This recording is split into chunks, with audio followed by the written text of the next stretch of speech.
নমস্কার, আজকের ভিডিওতে তোমাদের সকলকে স্বাগত। প্রদোষ ব্রত।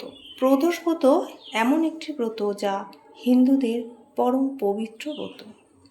এটি ত্রয়োদশী তিথিতে পালন করা হয়ে থাকে। প্রদোষের যে আক্ষরিক অর্থ সেটি হল গোধূলির আগমন, যা সূর্যাস্তের ঠিক পরের গোধূলিকালে এই ব্রত পুজো করা হয়।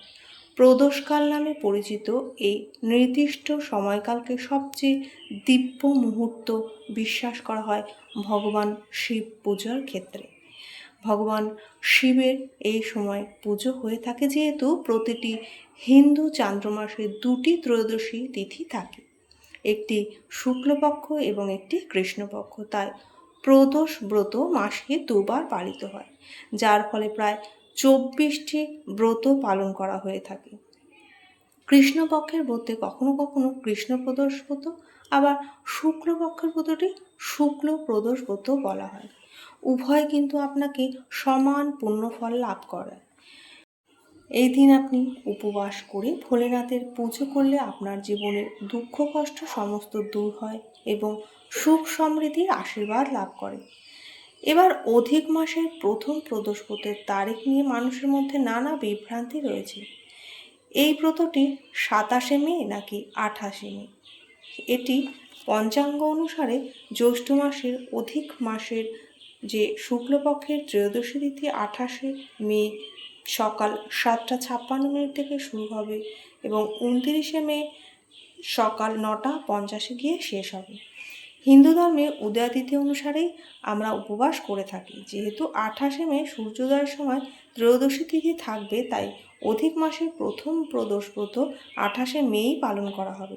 যেহেতু বৃহস্পতিবার পড়েছে বলে একে গুরু প্রদোষ ব্রত বলা হয়।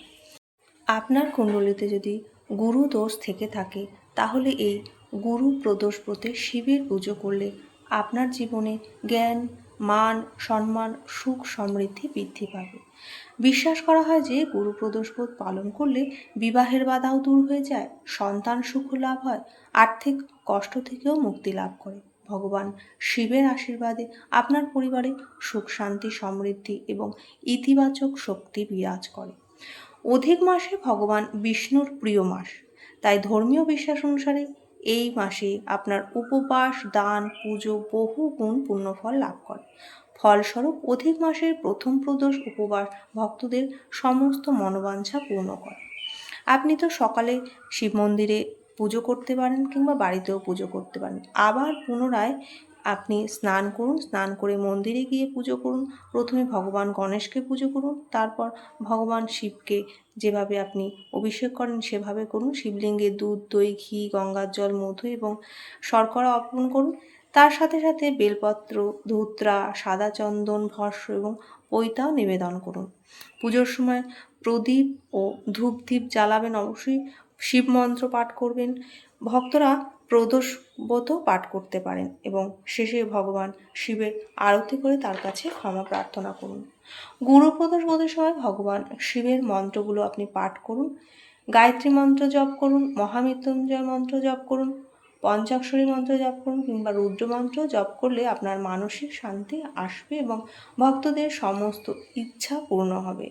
ভিডিওটি এখানেই শেষ করলাম। ভালো লাগলে অবশ্যই কমেন্টের মাধ্যমে জানাবেন। আপনারা সবাই ভালো থাকুন, সুস্থ থাকুন। আসবো আবার নতুন ভিডিওর সাথে। নমস্কার।